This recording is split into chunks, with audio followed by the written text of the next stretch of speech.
Yo, everybody. Welcome to Off Panel, a weekly interview podcast about all things comics, brought to you by Sketch.com. I'm your host, David Harper, and this week's guest is the person behind Superfan Promotions, a boutique PR consulting firm that primarily works in comics. It's David Hyde. Thanks for coming on, David.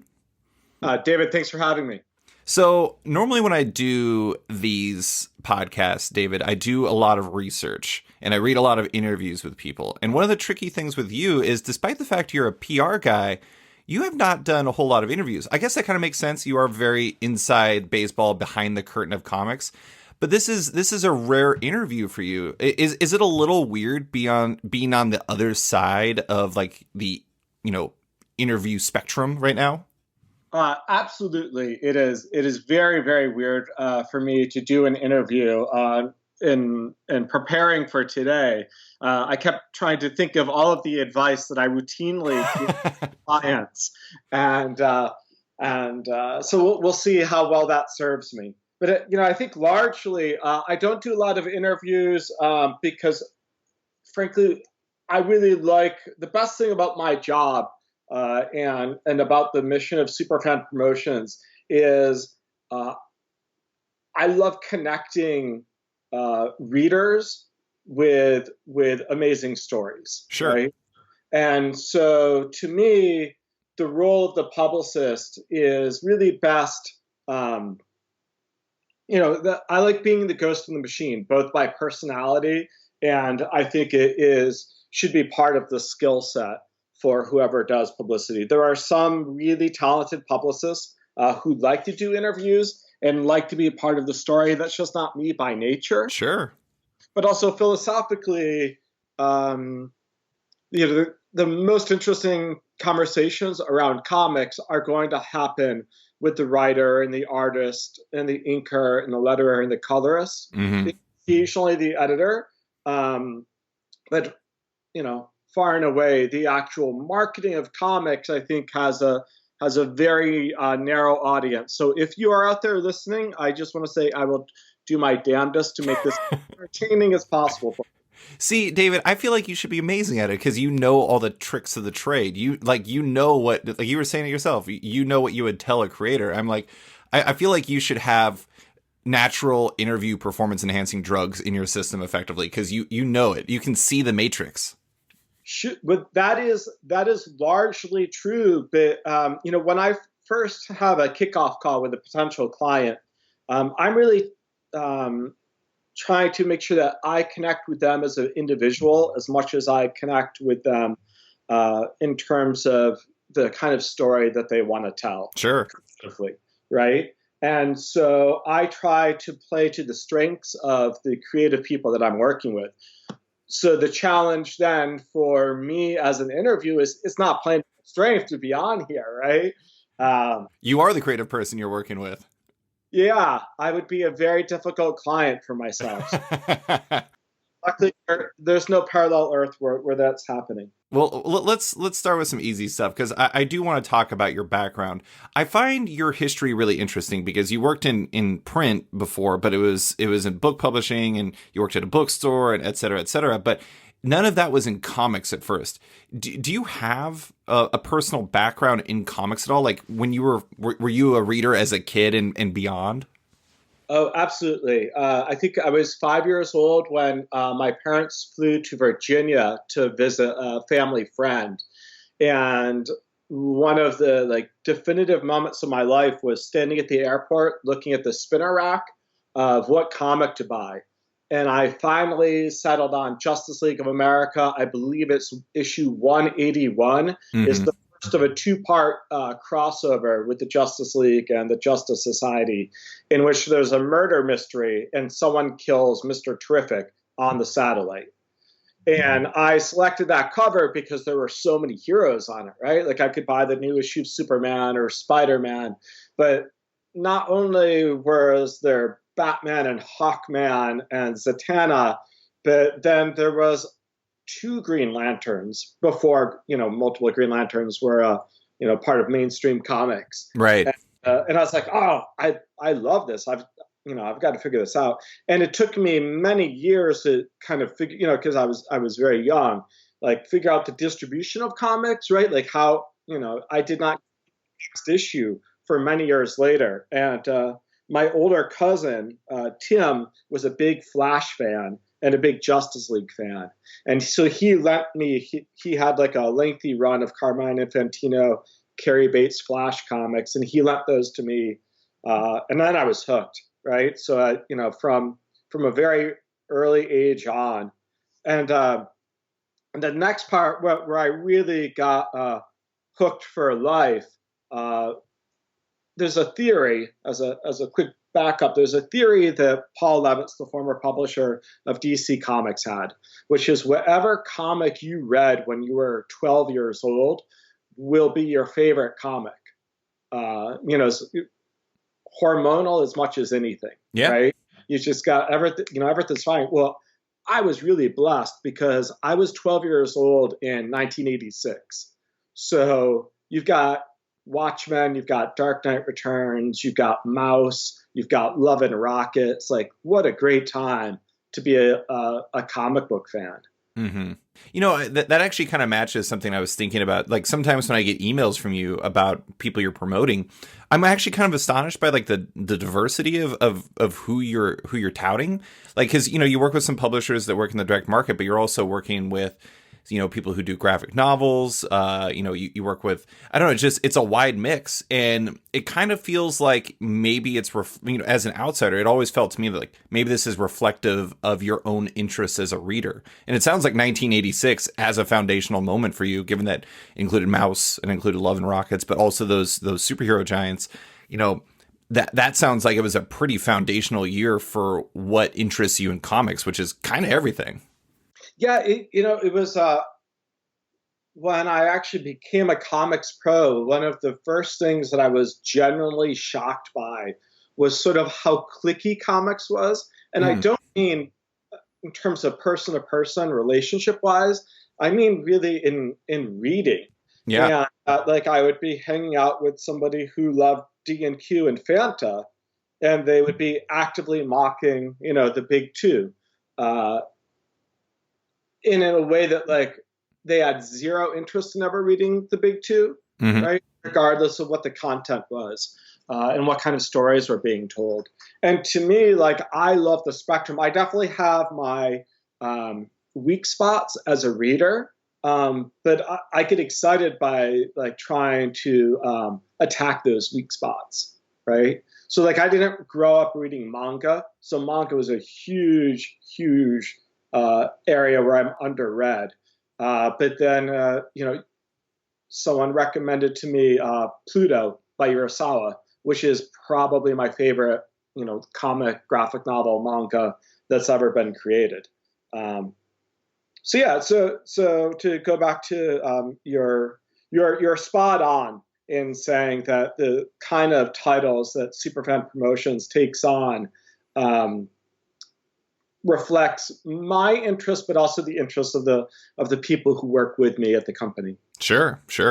I love Paul Levitz's point about that comics, that the comic you read at 12 is kind of like the one that sets the tone for like what comics you're interested in. I also think that, what you said about that Justice League, Justice Society book is kind of, there's my first comic that I remember being like, oh my God, this is the one, was Transformers 41 for Marvel. And it was a comic that had a whole bunch of Autobots and Decepticons fighting on the moon. And I remember looking at it and I was like, this is obviously going to be an amazing comic because there's a lot of characters on the cover. I feel like the childlike brain is thinking in volume. And instead of just like, I could get a Spider-Man comic, or I could get one with 2 Green Lanterns and, Batman and Superman and et cetera, it's like your brain connects that with quality. And it's really funny. I don't know, the child brain in comics, what an amazing thing. Yeah, it's not alone. I'm pretty sure, if I'm remembering correctly, that Dan DiDio's first comic that he bought was Avengers issue 100. It's already the Avengers, so you've already got this super team. But that was one of those covers that showed like pretty much everybody who'd ever been an Avenger. Yeah. Maybe did we just unlock something in comics marketing? If we want to reach kids, just put lots of characters on the cover. Boom. Right. Well, I want to talk about, I mentioned before that you worked in book publishing. So you worked in book publishing at Random House and publicity at imprints like Inker Books and Vintage. I am interested in how, because book publishing, it's not it's not an apples and oranges thing completely, but at the same time, there's a significant difference between how book publishers or market books and how comic publishers market comics. How do you feel that working in book publishing affected how you think about marketing? That's a great question. I'm actually going to back up a little bit further. So that I broke into publishing working at an independent bookstore because I worked at one of the great Tattered indie books? the Tattered Cover bookstore in Denver, Colorado. Um, and so much of what I learned about, I didn't want to say marketing, but a lot of the sort of philosophy that drives Superfan Promotions is stuff that I learned at that time. Sure. Right? So, first of all, it's an amazing store. It's one of the stores that helped to inspire the look and feel of like Barnes and Nobles across the country. Mm-hmm. Right. So that green carpet, the overstuffed chairs, the idea that you can go and get coffee and sit down and read. Like I had heard that B&M sent their marketing team to the Tattered Cover and sort of actively took notes and then rolled that look out across the country afterwards. And, when I was there, my time was a mix of like working at the newsstand, which I loved because they had an amazing magazine section and I'd be reading crazy magazines from around the world that I would not otherwise have a chance to read. Like crazy, like, art magazines and obscure like sport magazines. And then I got to work in the actual marketing department, which was helpful to me to make a white lie that I'd been telling come true, which is to say, when I was getting ready to graduate from Bard College, everyone's asking you, like, what are you going to do? And I had no idea, right? Like I was writing a thesis about the painter Jackson Pollock and the filmmaker Stan Brakhage, which does not necessarily lead to anything other than working in academia or maybe at a film movie house. So I just told people that I was going into marketing, Mm-hmm. which I had no real intention of doing, but I just felt like I don't have an answer. And to just have one non-answer that I could just repeat over and over was really helpful. Sure. By the way, I always tell clients, do not lie. And so to me, that was like this white lie because it was just helpful for my audience of people asking, family primarily, what are you going to do? They needed an answer. Yeah. And that answer was as real as anything that I was going to have. So I was at the Tattered Cover only for about 9 months, but the way in which they treated their customers really impacts the way that I try to promote in that nobody wants to be marketed at, but they do want to have a conversation, right? Yeah. So tons of bookstores have that, like, hey, if you read this book, you might like this other book. They would do that, or just the handwritten notes from staff about why they connected with a new release. And during the time of the Tattered Cover, I got to meet sales reps. So I was I had a boss who I was a total pain in the butt to at the time, I'm sure, but she was very generous to me and allowed me to take over in many ways the co-op program, Mm-hmm. where if you're at an indie bookstore and you're at the front of the table of the store, there's a way that you can charge back the publisher X amount of credit for having the book displayed there. Mm-hmm. And as part of that responsibility, I was able to go and have lunch with the sales reps for all of the local publishers and national publishers who are coming into the store. And that was really my education in terms of like the overall process of books being published, Mm-hmm. right? It's beyond just marketing, just like, hey, how does this work? How do you end up at the front of the store? Or why does that matter? How do you reward people for being invested in the book and promoting the book? So I was at the Tattered Cover for 9 months and then went over to Random House. And it was actually this, I don't want to take us off too much of a tangent, but if anybody listening was a fan of David Foster Wallace, I was lucky enough to meet David Foster Wallace at an event that he was at. If a big author was coming in, they would sort of have all hands on staff from the marketing department. And if you know anything about David Foster Wallace, he was like, just very shy, did not necessarily love public speaking, was a pretty nervous guy, in addition to being, one of the great contemporary writers. And so this dates my story a little bit. It turns out that David Foster Wallace was a big Ally McBeal fan. Interesting. And, yeah, Ally McBeal was on the cover of Entertainment Weekly that week, and David was too shy to go buy it. So I went and bought it for him and smuggled it to him in a brown paper bag. And he was delighted, and we're sitting there talking about, writers that he was interested in.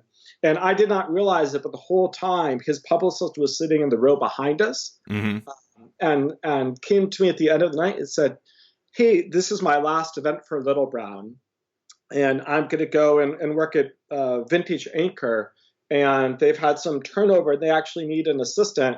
You should apply for the job." And because she had just seen how I was able to connect with David, throughout the day, right, in a way that allowed him to go and do his job better, because he was actually at the store for this really unusual thing. They had this great, they had an internal book club, and it was predominantly 50 to 16, 17-year-old women who were there to read Infinite Jest. All right. And that might not have been the audience he had in mind, if he had an audience in mind while he was writing the book, right? Sure. And so, it was an interesting experience for him, and kind of a great gateway into sort of how I go and try to make people feel comfortable, because it is hard to promote yourself. Sure. I don't like doing interviews, right? And it's taxing. So part of the job that I have, or my colleague Pamela Mullen-Horvath has, or Hannah Behedry, who works at Superfan, we need to try to make the job of everybody else as easy as possible, right? Because it's hard. It's hard to promote yourself. It's hard to, David, you get deluged with emails, often from us and other publicists, who there's a lot of comics out there. Yeah. So how do we connect someone who will be a good interview with the right podcast or journalist, right? And then have a conversation that is not only engaging, but then brings people into the world of the book. Yeah. Well, so is that one of the big takeaways you had, is just trying to find that angle, trying to connect people with it and everything like that, when you worked in book publishing? Yeah. Well, and also to recognize what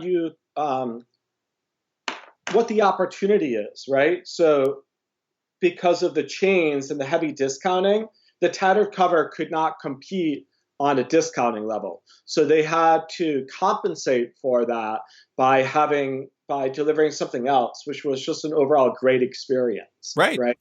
And I, by nature, am much more of an indie person, right? So I'm always trying to lean in. How do we support the independent vision, right? Mm-hmm. But then in an authentic way that people will absolutely relate to. Sure. Well, so you left for DC Comics in 2003, and like I said, book marketing and comics marketing is a very different animal.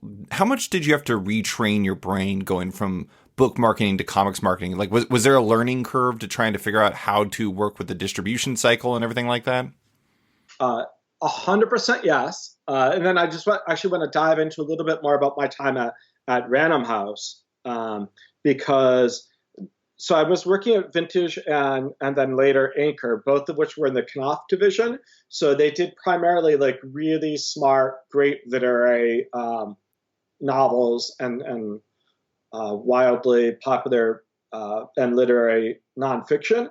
But they also had amazing genre titles. So they Vintage Crime, Black Lizard. So they published, Chandler and Hammett and Jim Thompson and Patricia Highsmith. And so even when I was at this very prestigious house, I was working on a lot of genre materials. I got to work with Samuel Delaney, who was one of the, I believe, is the first Black man to ever write Wonder Woman. And he was on Wonder Woman for a very, very short period of time, but I got to meet him years before for a reissue of his classic sci-fi book Dahlgren, Sure. which is sort of like Warriors meets Joyce, like 700 crazy pages of fiction. Highly recommend it for those who are not scared off by that. So all which is to say, the time at Random House, which was great, and the best part about it was, frankly, meeting like the sales reps and the people who are publishing lifers, right? And their level of enthusiasm for new books and connecting with authors was kind of infectious. And some of my favorite people in publishing were those sales reps that I met way back then, and my fellow publicists. But largely it was great training because I'm working at this very literary place, but I got to not only work on a lot of the great genre stuff, but so Vintage and Anchor are paperback division, right? Which means that you do not have any hard news. The biggest thing that makes a book newsworthy is that it is new. I was trying to largely get publicity for a book a year after it had first been published. So there's no real news value. And I would have to dig a little bit deeper to be like, okay, great. What did you want to talk about when the book came out that didn't materialize for whatever reason? Or what can we do that was creative that would make somebody remember, one, that they'd been interested in writing about the book the first time around, or two, oh, I'd never thought about the book that way. So as a paperback division, our press releases were very, very visual. And so like I had the great pleasure of working with Rick Russo, who won the Pulitzer Prize for Empire Falls while we were working together, right? I had nothing to do with that. Like I was just happy to be there. But what was great fun is we made the press release look like a diner menu, right? So people do that a lot now, like in the entertainment world, but book publishers were, mostly sending out like just traditional letters or more traditional press releases.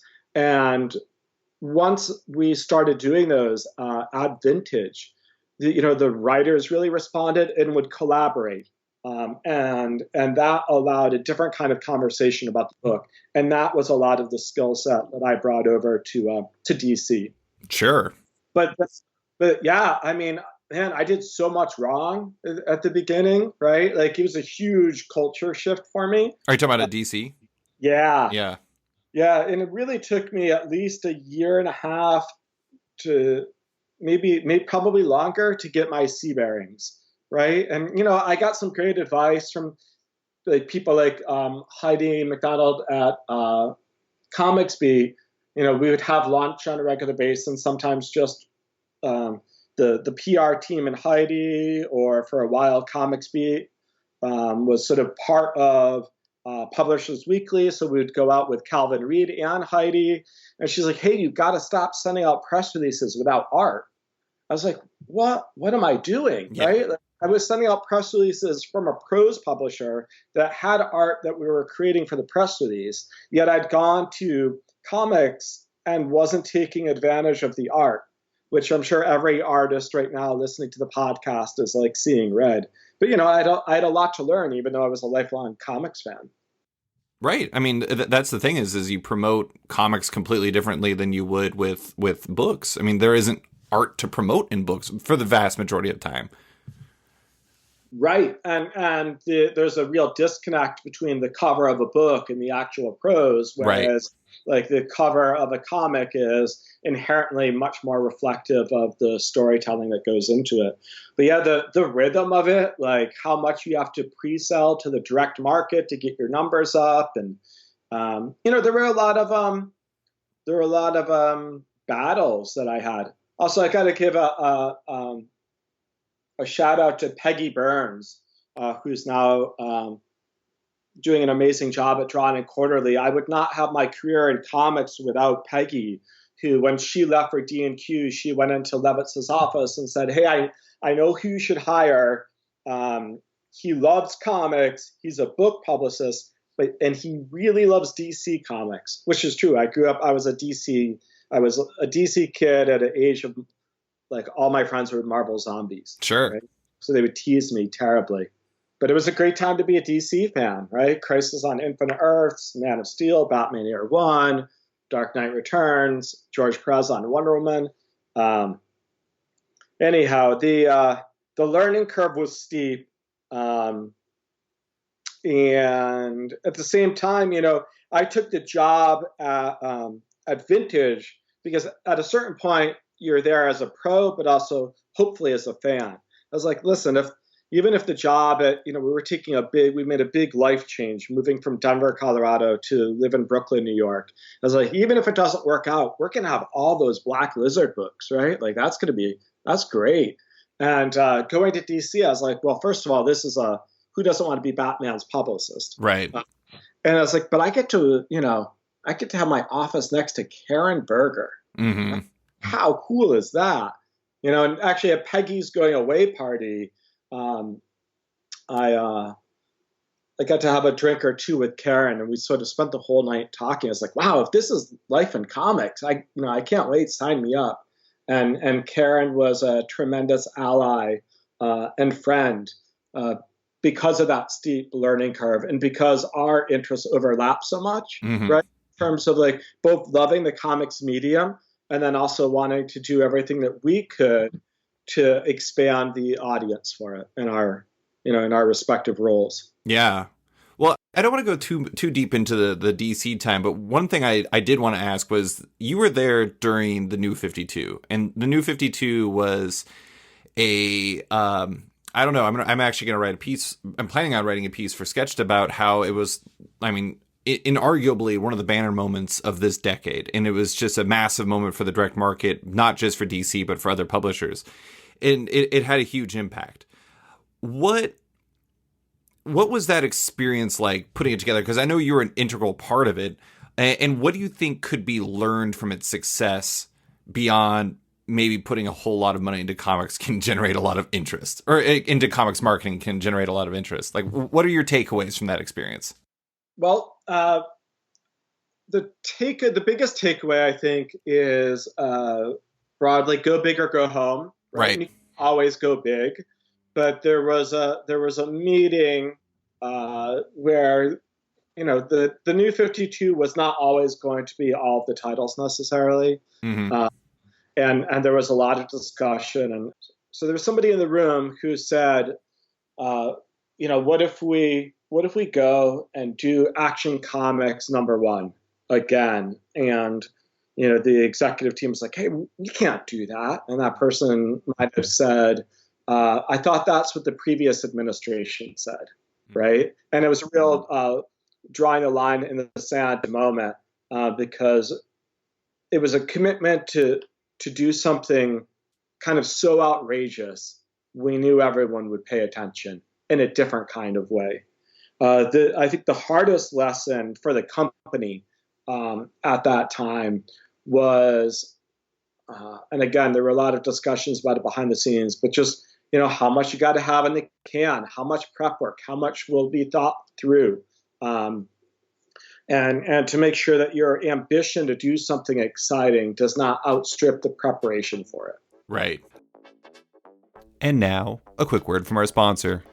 Yo, everybody. As a listener to Off Panel, I'm guessing you love to hear how your favorite stories come together. And on Netflix's Behind the Scenes podcast, that's what you get. An exclusive look at how its biggest series are made. The podcast is back with a new season, giving us an exclusive look at The Witcher. As you might know, The Witcher is a new Netflix original series starring Henry Cavill that's based on Andrew Sapkowski's best-selling books. If I'm being honest with you, they pretty much had me at Henry Cavill, but any show mixing A Tale of Destiny with mutant monster hunters has me fully on board. The Behind the Scenes podcast will tell listeners how they turned nearly 3,000 pages of original material into this Netflix series. Host Brandon Jenkins talks with everyone from executive producers and writers to the cast and even swordmasters who worked on the show. And if you're excited for The Witcher, this podcast is your ticket to an even better experience. The Witcher season of Behind the Scenes is out now, with new episodes dropping weekly. Subscribe now by searching for Behind the Scenes The Witcher in your preferred app. And now, back to the show. Well, shortly thereafter, I don't remember if it was 2012 or 2013 that you left to go and start Superfan Promotions. Mm-hmm. And obviously, like, the New 52 was a massive deal. I am interested, like, why did you decide to leave to kind of do your own thing? Was it just kind of the right time, or what was it? Yeah,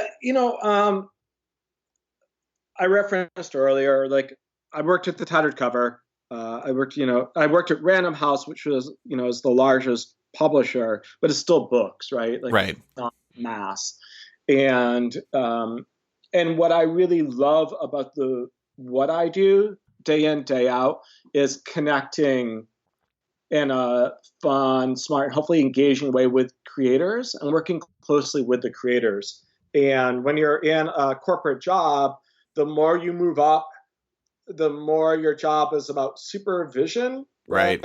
And interfacing with, say, the executive team, versus I love pitching, right? I love the actual connecting to the with the reporters, right? Or I love brainstorming, because, again, one of the things that we try to do day in and day out at Superfan is to not market at people. So, the best tactic you have as a comics publicist is having exclusive art or an exclusive preview, right? But there's only so many exclusive previews you can carve out from a graphic novel or from an ongoing series of comic book titles.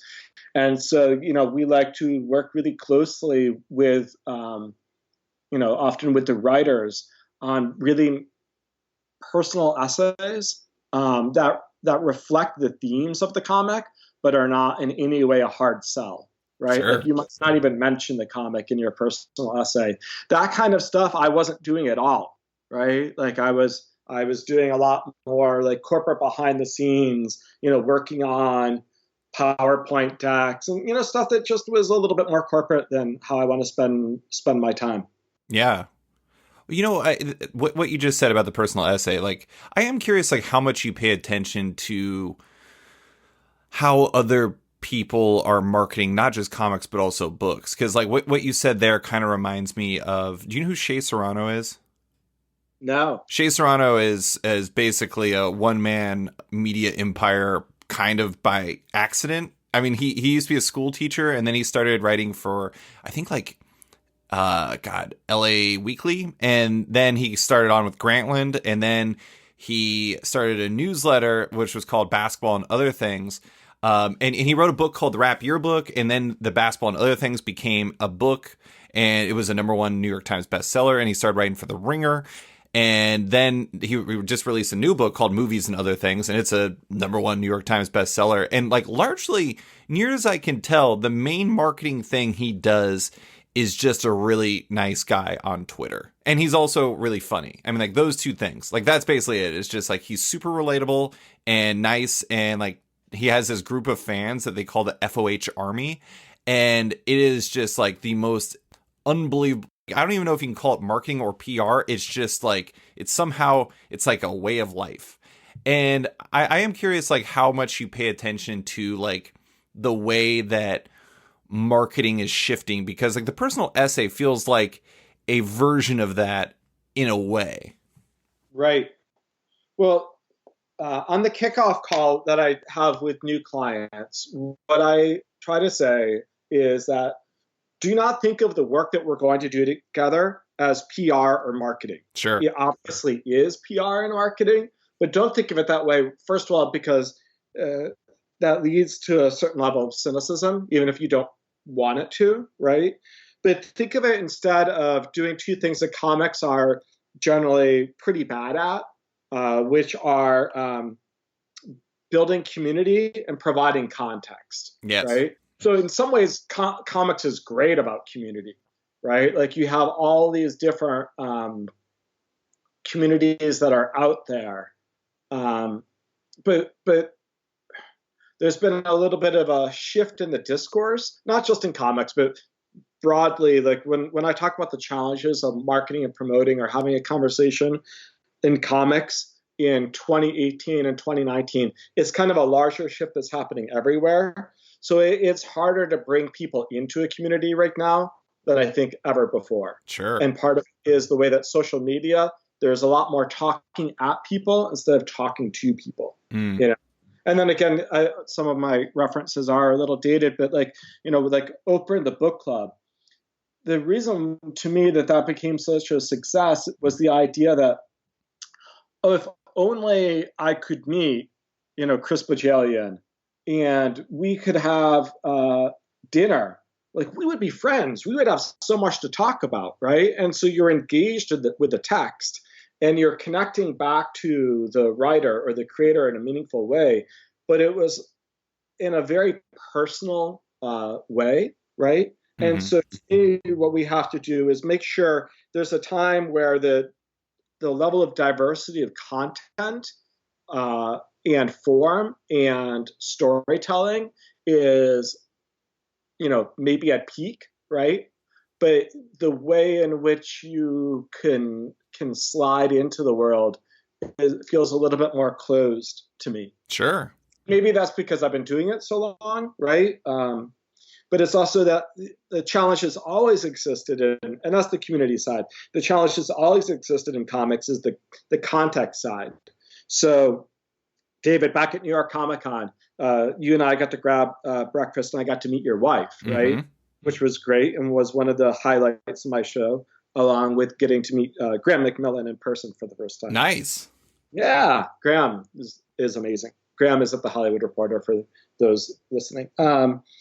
And so you and I were chatting, and I think we both kept making sure that your wife was not just sitting next to us bored out of her mind, Yeah. right? Yeah. And like, how do you keep bringing somebody who is interested but is not, a huge fan of comics, right? Like, how do you make it so that when you're at a party and you meet somebody else who's in the comics world, it's so quick to be like, hey, what do you think about FOC?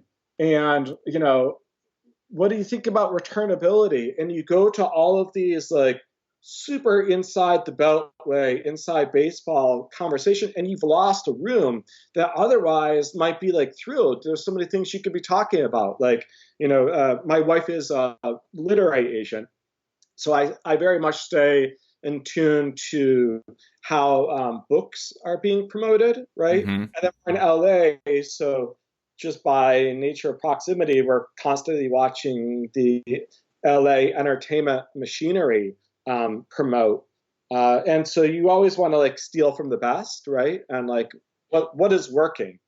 But to go back to the guy who helped launch Grantland, first of all, I'm looking at the first 4 volumes of the printed Grantland across the room for me right now. So they had great content, right? They had really smart writing that was unlike anything else that you saw out there. And then, you had like, Bill Simmons is out there with his like, particular brand. Right. But it's largely kind of engaging because of the personal way that Simmons does it, Mm-hmm. right? Like by having his dad on the podcast, or by having his wife as sort of a reoccurring character, if you will, in his writing for all these years. And so it's marketing, but it's marketing vis-a-vis community, which I think is a lot more appealing and a lot more effective. Yeah, I mean, I think you see it in comics, like a really I'm not saying that this is the only reason why he's popular, but I feel like Kieran Gillen is one of the people who has done a very good job of making people invested in what he does. And it's not like he's been doing it through some sort of cynical means, but there's like, whether you're talking about like the Wicked and Divine parties that they have at varying cons, including New York Comic Con this year, like the letters column, the fact that he does those writer's notes, how he engages with people, the newsletter he has. I feel like people are really invested in him and they also like his work. And so it makes it much easier for them to buy all of his comics. And I think that opens a lot of doors. I think community is super important in 2019, now going into 2020, and how you get people to buy into your work. I think, like you said, the context part is it's a tougher nut to crack because, I mean, isn't that perpetually the question in comics is how do you get the people who are interested in, comics media, whether it's movies or TV shows or whatever, to buy comics, right? Yeah, and right now, I actually don't think that's not the battle to me for 2020. To me, it's like let's keep it like let's go back to the original drawing board, and instead of just trying to bring in the new reader, which like the last decade has been all about the new reader, which is super exciting, right? Because you've got diverse stories, different kinds of people are coming in and discovering the stories, and that's great. But now the trick is, to me, like, how do you retain those new readers that have become regular readers? Yeah. How do you keep the lapsed readers? Like, how do you get them back on board? And sometimes it's through an event, right? Like Hickman's X-Men thing felt essential, right? Like one of the challenges of comics is that, particularly the last year or two, post Walking Dead peak phenomenon, post New 52, how many comics were coming out that you felt like they were must reading that day, right? Mm-hmm. Like when, again, way back when I was at DC, which has been a while now, but like the new issue of Walking Dead would come in and everybody read it that night and then talk about it the next day. You don't have that same kind of energy around most comic book publications that you do around like the new episode of Watchmen is on, or when it was Game of Thrones, right? So how do you bring that intensity? And largely, I don't know, marketing people and publishers always want to scale up. I think 2020 is about making sure that you keep those Rainer readers engaged in reading comics, right? You make sure that the people who got energized by Hickman's, like all the press and promotion around the House of X, how do you keep them to continue reading the Hickman run? I think that's the challenge. You were talking about Wicked and Divine. There are so many like great newsletters out there. I love what like Warren Ellis does, mm-hmm. right? Because it's so personal. You feel like you're inside his head, and then he'll drop, a reference to a book that may or may not be on your radar, and in a way that does not feel like he's doing it for any reason other than he really loved that book, right? And to me, that's the kind of conversation that we need to have as an industry in 2020. Yeah. Like one of my biggest concerns of the last 2 years, and I keep referencing the last 2 years because, so much has changed about comics promotion during that time, in that there are less outlets than really. Like I got to enjoy like the glory days of peak promotion, not just because of like the New 52 or great titles like Why the Last Man and Fables when I was at DC, but there were so many like new comic hubs at mainstream places that were popping up, or you had a real diversity of content at the comic trade sites, and then as our culture has really shifted on to looking at mass and clickability, a lot of the big comic sites that still do a really great job, they're covering more and more entertainment, and comics does not seem like a priority in their conversation in the same way. So what does the comics community do to foster that community?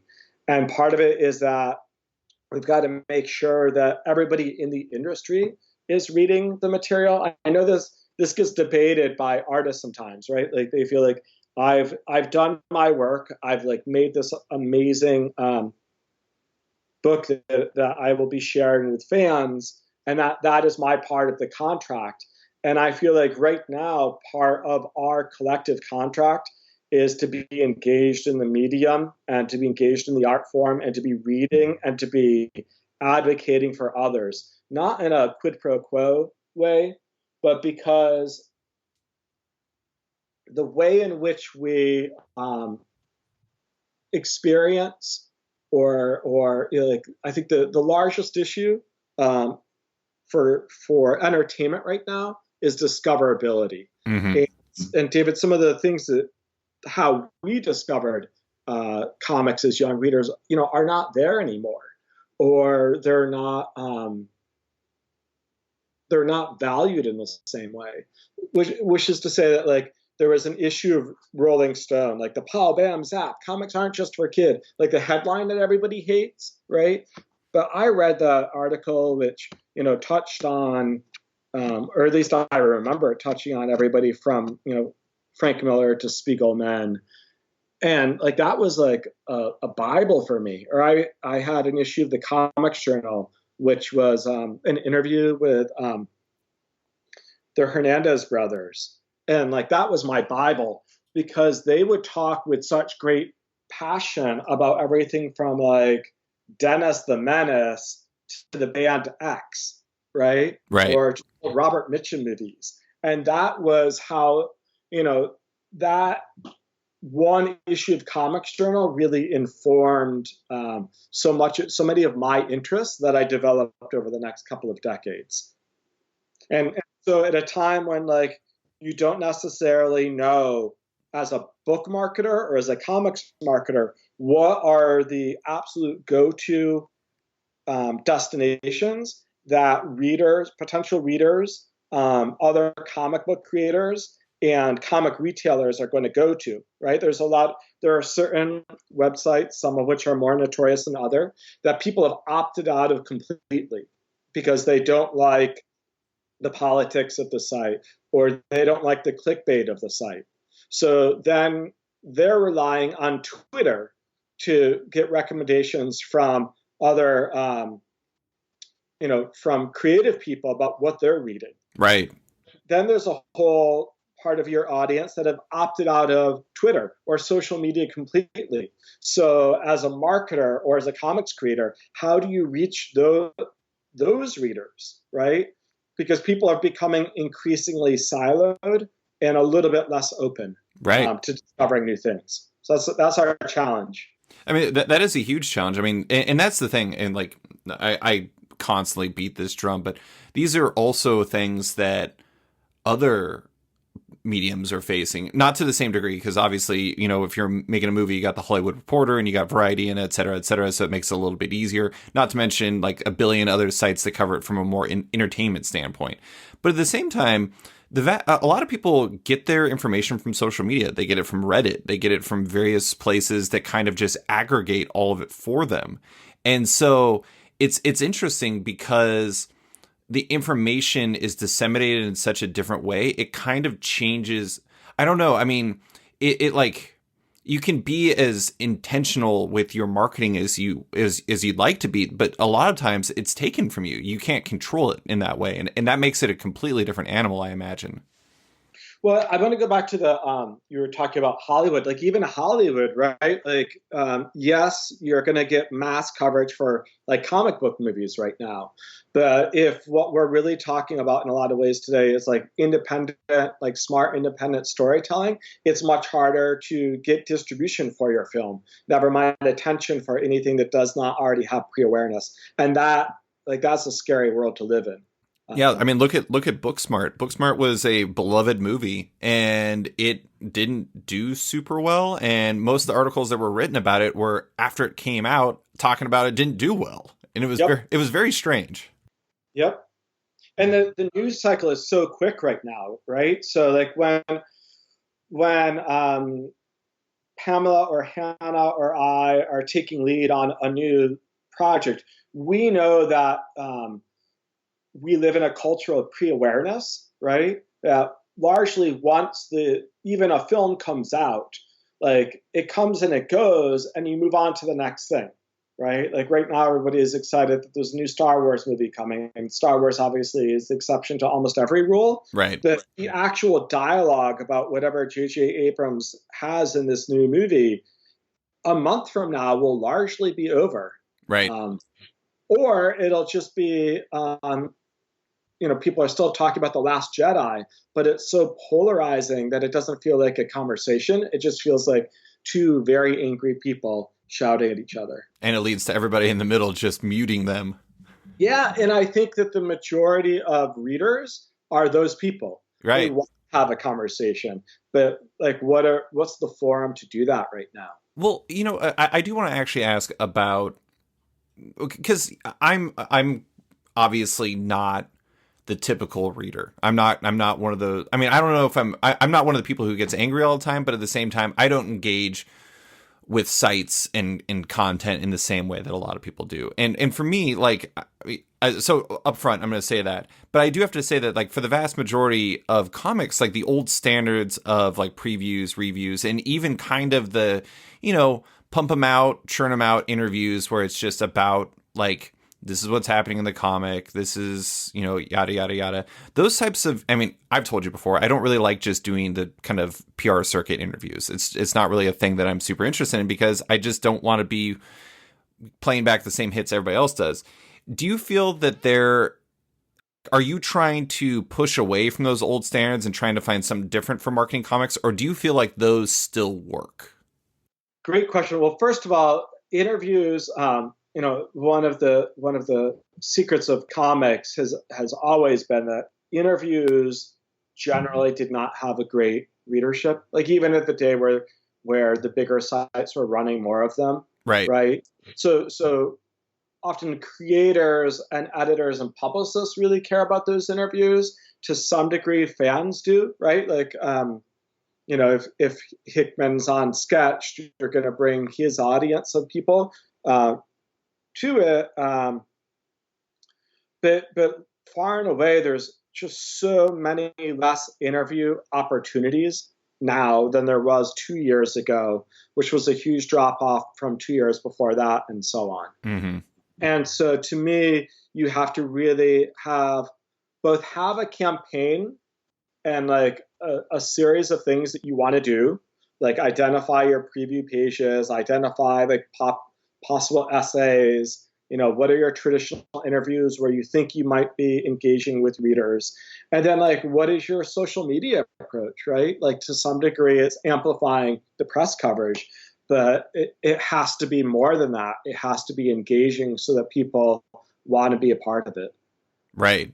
Do you feel like, I mean, one of the things I'm really interested in how you approach marketing and how marketing is approached in general is a lot of times, and I'm not speaking about you in this situation, a lot of times comics marketing feels like there was a playbook that was created, I don't know, 20 years ago, and everyone just keeps doing the playbook because their previous person handed them that same playbook.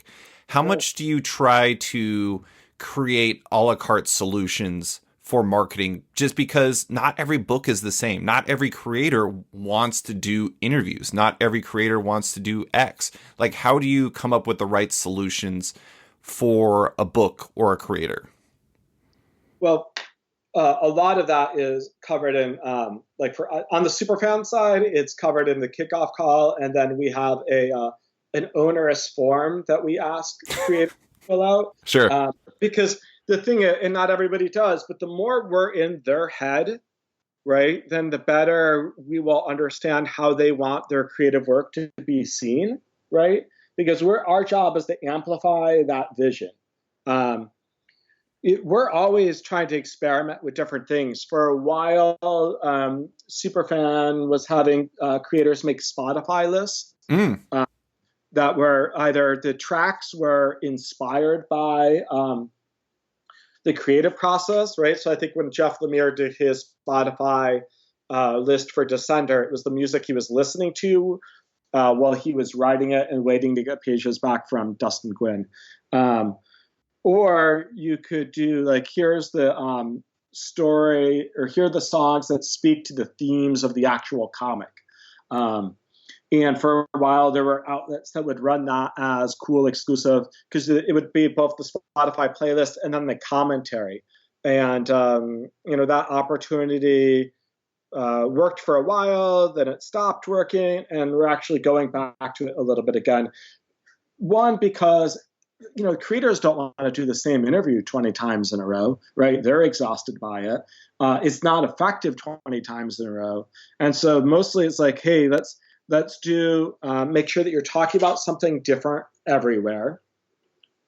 I've not really answered your question, and it's not because I'm dodging it. It's because it's so layered. Yeah. The things have always worked, I think still work. Like the best tactic is always like, here's the cover reveal, or exclusive first cover look, or exclusive first time you've seen interior pages. Right. That's gold. Yeah. Well, I mean, going back to the community thing you were talking about earlier, I think, and obviously there's a lot that can be learned from, I think, House of X and Powers of 10.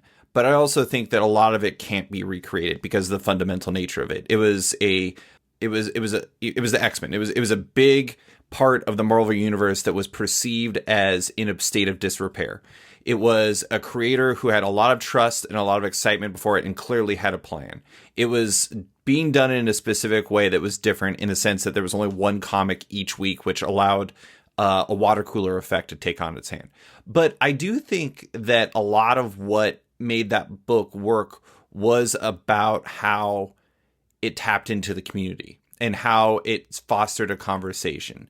And I do wonder if, a lot of it is, like you said before about social media, I tend to think that a fair amount of comics marketing is speaking at people. And now, like, the question is how do you get them to speak with you? And how do you get them to participate and be part of the conversation? Short of, having Jonathan Hickman relaunch the X-Men. And I don't know. I mean, I don't know if there is an answer to that. I don't know if that is, something that's not possible except for in specific situations. But it does seem like the community element and getting that conversation to happen is like something I think comics marketing could potentially help solve.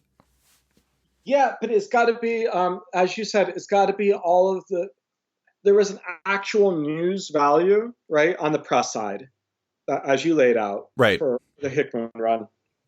Then there was actual, like, supply and demand is a huge part of our problem, right? There's a lot of supply and not a lot of demand right now. Right. There's demand for great stories always, but the ratio is a little bit off. Right. Yeah, I don't know if it's like tearing up the playbook, but I think broadly the job of the comics marketer is to find the thing that is most newsworthy or more interesting, hypothetically, to readers and amplify it. Yeah, that makes sense. And so the supply and demand part that really worked for Hickman and Marvel was he did not do a ton of interviews. He was very strategic about when he did the interviews, or the Marvel PR team was selective about when they put him out there, and that really worked. And so it allowed people to have that conversation each and every week.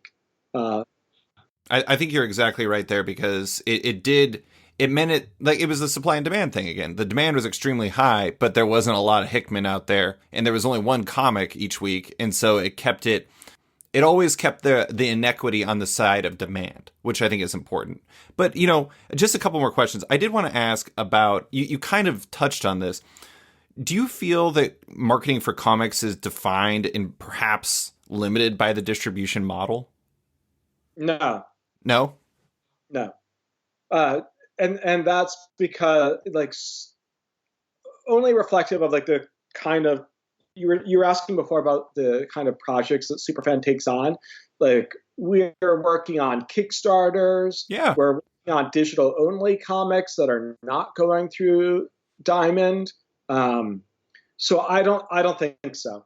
Yeah, I mean that makes sense given the fact that you emailed me. Like, not I'm not going to say names or anything like that, but when we started talking about this, it was about doing this podcast. It stemmed from an email where we were talking about doing a podcast with a person who works on a worked on a graphic novel, and also someone who was working on a single issue series. So it's a bit of a split, but I don't know. I do think that that's a common idea, though, that the marketing cycle is defined at least by the distribution cycle, because it does seem quite often, at least in direct market stuff, that there's really only two times that comics are really pushed: when they're first announced and FOC.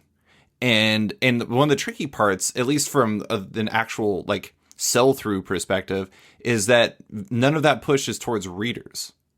Right. Well, so that's a great question. So I would say generally the when it comes to promoting periodical comics, Sure. the distribution tail absolutely wags the dog. For the reasons you just the time that the book is most promotable is when it's announced. At that time, it is not orderable yet, right?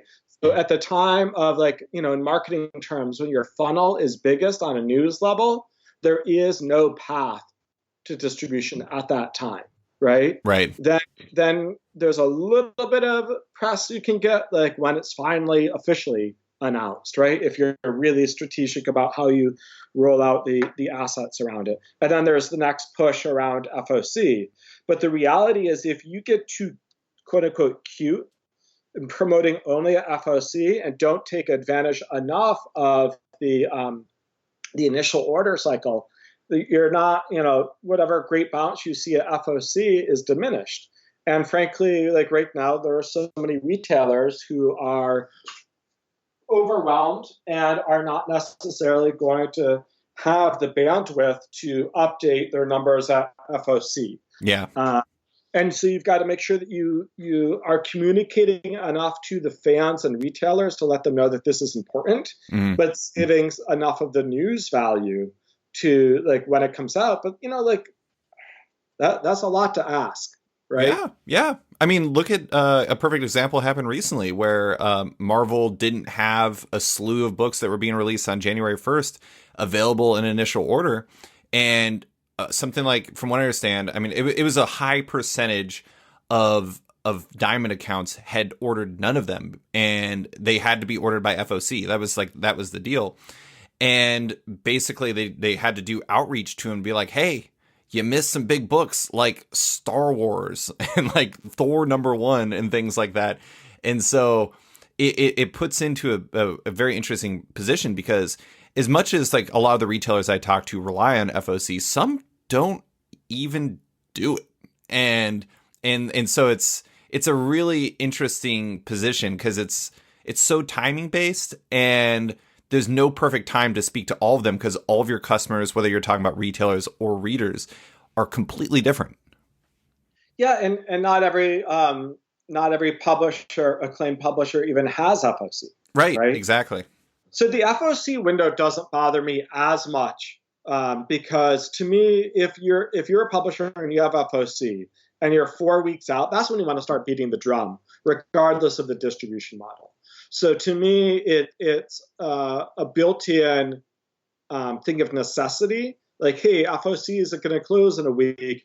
We should start ramping up the promotion. To me, that makes sense in the same way that a month before a movie comes out, you start seeing, trailers in a way. Right. But it does mean that like you're burning through a lot of like, assets weeks before the on sale date. Yeah. Yeah. Which is a challenge, because I want to believe in a world where press attention and discussions online are actually driving, the sales. Right. Like we never promise.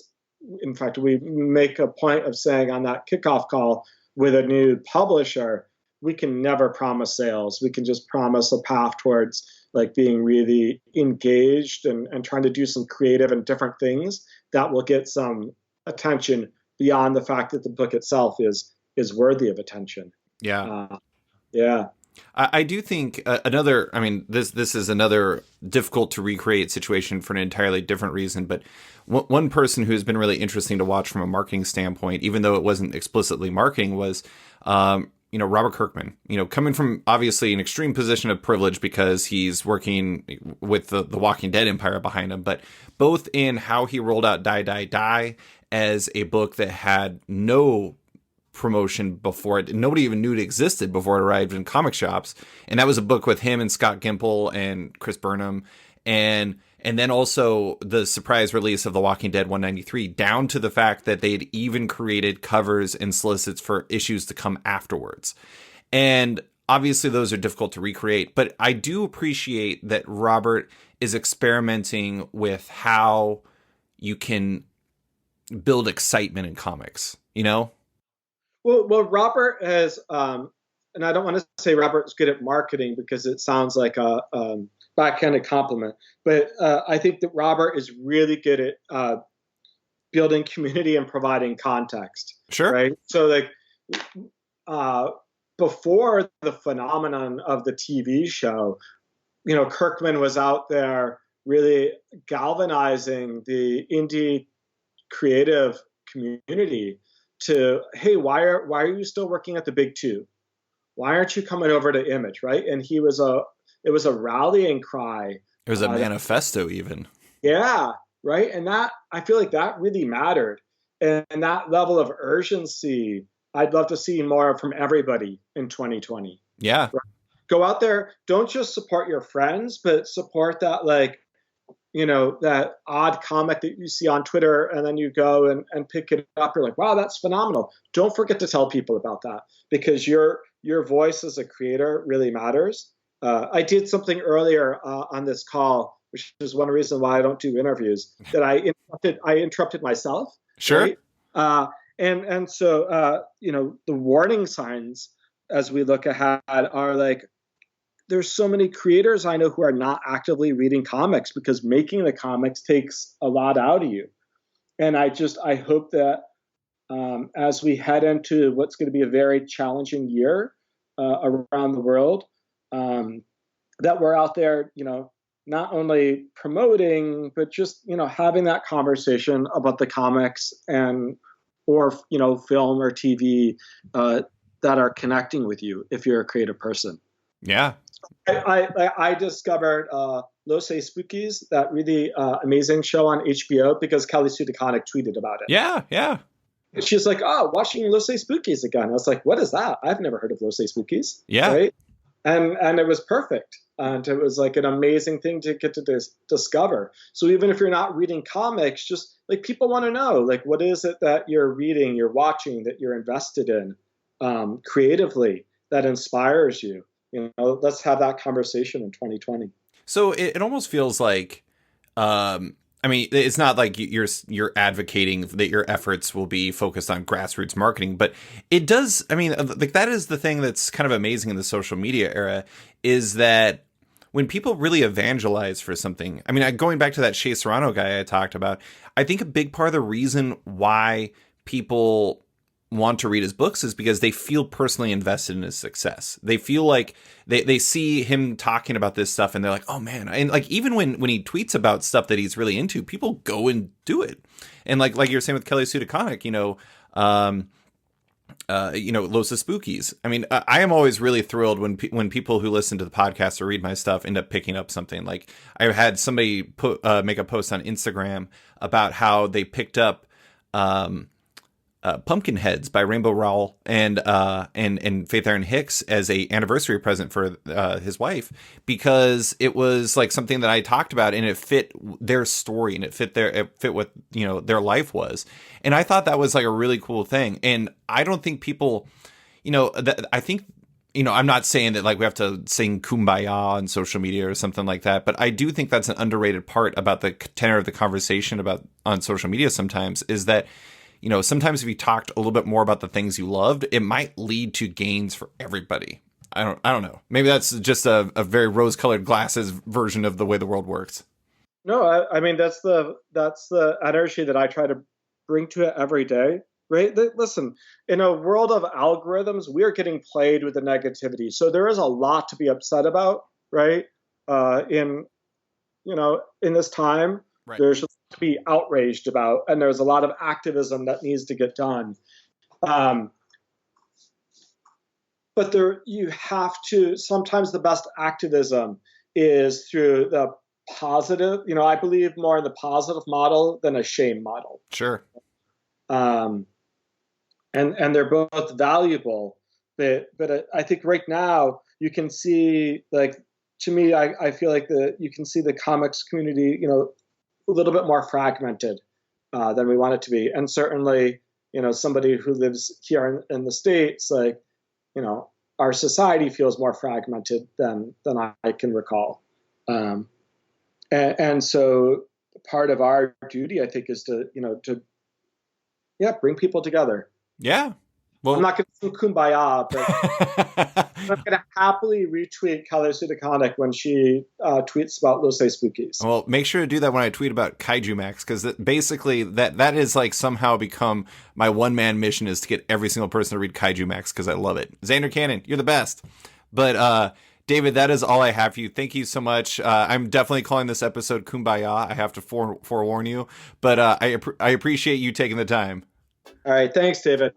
Thanks for listening to this week's episode of Off Panel with Superfan Promotions, David Hyde. You can find him on Twitter at SuperfanPR and on Superfan's website at superfanpromotions.com. As a heads up, Off Panel is once again brought to you by Sketch.com. Check out the new version of the site and consider subscribing for access to all of the site's content and its members-only forum.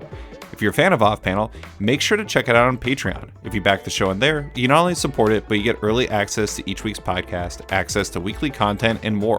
Also, don't forget to subscribe to Off Panel on iTunes or Spotify and give the show a rating or review while you're at it. You can find Off Panel and Sketched on social media by liking on Facebook at /sketch, that's SKTCHD, follow on Twitter at @sketchcomic, or following me at @slicefriedgold. Big thanks to all my existing patrons, including Chris Pachalo, Torrent Groenbeck, Fuzz Bubbles, Christopher Todd, Transmitter Down, Harry Sayer, Waltz Comics and Books, Carl Mizell, Danny Ollie, Paul Salates, Litwin Studios, Akil Wilson, Nathan House, Alex Dimitriopoulos, Terry Dodson, Troy Jeffrey Allen, Leon Kangas, Keegan Ray, Milton Lawson, Wesley Giff, Sean Kirkham, Harry Small, Alistair Ross, Julio Anta, Brett A. Schmidt, Jason Goodmanson, Paul Reinwand, Connor Farner, Vita Yala, Aditya Bidikar, Tara Ferguson, Dave Sletcher, WMQ Comics, Akil, Kokachi, Phil White, Ben Becker, Sean Pinello, Ken Heidelman, Philip Seavey, Al Ewing, Ryan Alcock, Nick Michelin, David Kelly, Robert Wilson IV, Nick Polito, Owen McCready, Brendan Fletcher, Gary Maloney, Jonathan Nilsson, Matthew Groom, Jason Massey, Adam Bogart, Xavier Files, Matthew Taylor, Tyler Turner, Nick Patera, Jacob Sorelli, Ford Gilmore, David Baraldi, Ira James Udaskin, Modern Magic Stories, Nick Hall, Bjorn Basin, John Hendricks, Steve Anderson, Ian Maxfield, Cliff Chang, Benjamin Shipper, Colin McMahon, Chris Palmer, Scott McGovern, Nathan Fairbairn, Kat McKenzie, Greg Rucka, Adam Highfield, Fiona Staples, Carissa Hallren, Mark Abnett, Mike Murphy, Michael Shirley, Tom Barnett, Jim Demonacos, Norbert Niccolo, James Kaplan, and Mission Comics and Art in San Francisco. You guys are all the best. A quick thanks to Upright T-Rex Music, who wrote and performed Off Panel's theme song just for the show. Check out their music on Spotify because it's completely delightful. Thanks for listening, and tune in next week for another episode.